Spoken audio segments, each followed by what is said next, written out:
I'm Jack Swift and I'm the ambassador for WorkSafe's Return to Work campaign. My life growing up before my accident was just like any normal kid. I was fit, active, loved playing sports. On the weekend I'd play football, go surfing with my mates, go to the snow in the winter. So it was just a really active kid. Once I'd finished school, I achieved pretty good results and wasn't sure whether I wanted to go to university or start up a trade, and that's where it led me into the construction industry pretty much straight after high school. So my role working in construction, I was employed by a pipeline company in Melbourne. I was in the role as a plumber's labourer for going on 18 months and was just about to start an apprenticeship 2 weeks after I had suffered a serious workplace accident. So on this particular day, we excavated 2 metres deep and 20 metres long to lay the pipe in the ground. I then proceeded to walk around the front of the truck.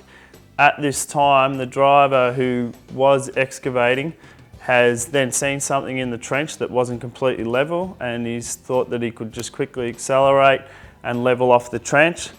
But as I walked around the truck, he was blindsided by the boom on the excavator, so he couldn't see me coming, and then before I knew it, I had a 14-ton excavator crushing my right leg, and then it knocked me to the ground and proceeded to crush my left foot as well. And the leg was pretty much beyond recognisable. I knew pretty much from there on in I was never going to be walking on that leg again.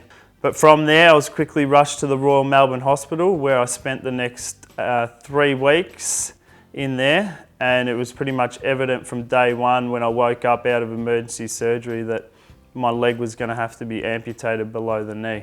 Whilst I was in hospital, as you can imagine, being a 21-year-old, it was definitely the toughest time in my life, probably the toughest thing I'll ever have to go through in life, I'd say. I remember the doctors coming up to me after I'd been in there probably for about 10 to 12 hours, and I was heavily sedated at that time. And they told me there was probably about a 5% chance that we were going to be able to save the leg. As you can imagine, my mental well-being, I was completely distraught. I didn't have anyone in my family that came from a background, say, having a disability, so I didn't know what it was going to be like. I didn't even really know what a prosthetic leg was. So I had all these doctors telling me, Jack, you're going to be okay. There's not going to be too many things you can't do wearing a prosthetic leg below the knee compared to what you did before your accident. So I was thinking, yeah, what do you guys know though? None of you are walking around on a prosthetic leg. So I was still really skeptical, didn't know where my life was going to be going. But at that time I was visited by an ex-Paralympian named Don Algan. And Don Algan is actually a below knee amputee, and he came to talk to me, not about sport, not about anything like that, but just about what my life was now going to be like having a prosthetic leg.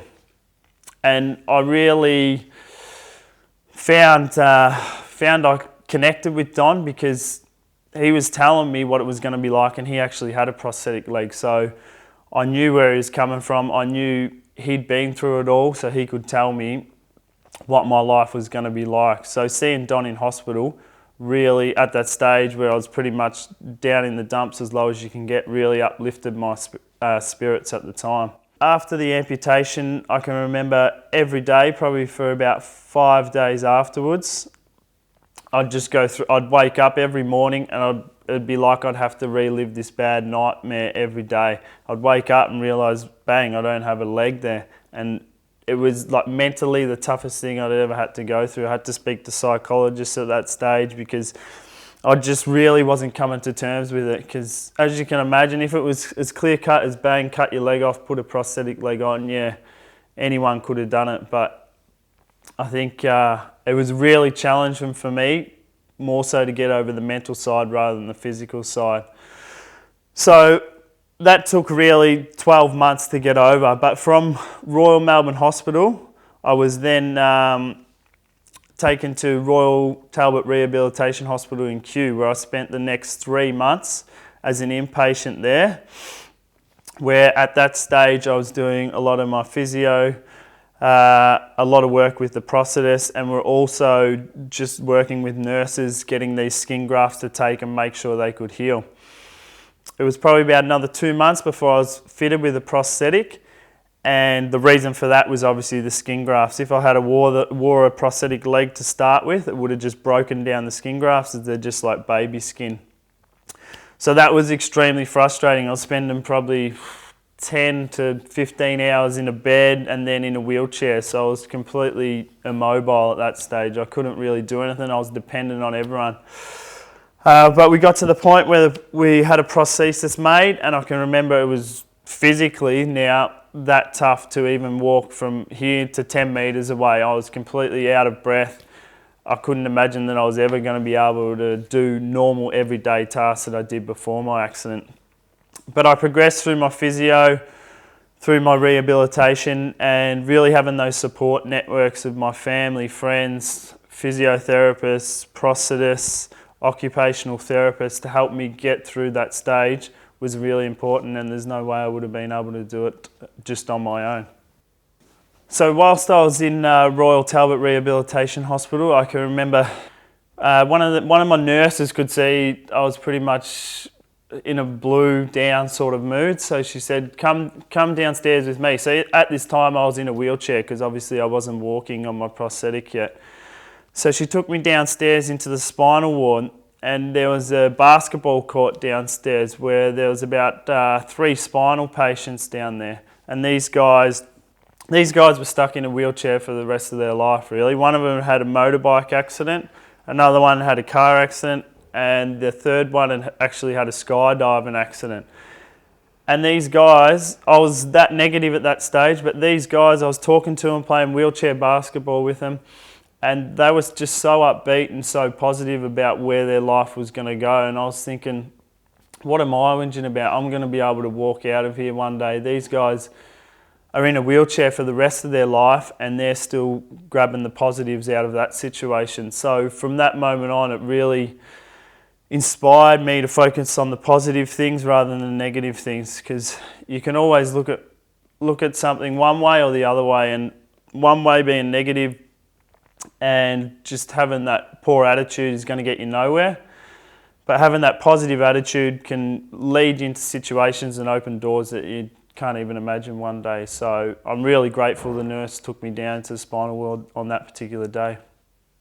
So once I'd been through all my rehabilitation and I was up doing everyday tasks, I was up on my leg and taking out the washing, doing things around the house, I was sick of being stuck at home. So I wanted to get back to work. I wanted to get back out into, pretty much society and just interact with people. So that's where I decided to take up a short course, Certificate 3 and 4 in fitness, which I obviously did in 2007, so about a year after the accident.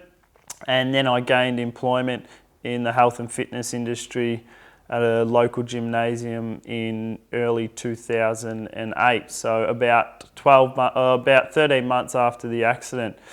At that particular time, I wasn't working full-time, but I really enjoyed it because, like I said, it got me out of the house, it really refreshed me mentally, it kept me busy. I've found ever since my accident, when I'm at the happiest is when I'm busy. So I really enjoyed just getting back into employment, getting back into the workforce, and just interacting with other employees at that stage.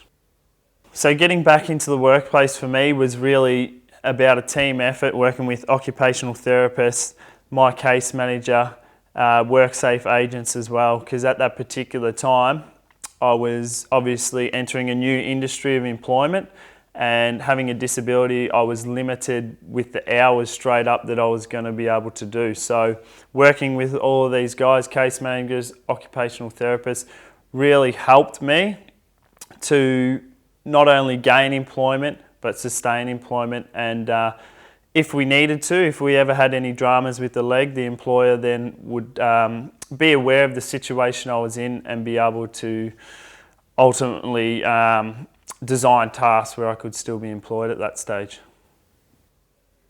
I'm proud to be a WorkSafe ambassador because I've been in the shoes of an injured worker and really know the challenges that injured workers face to get back into the workplace.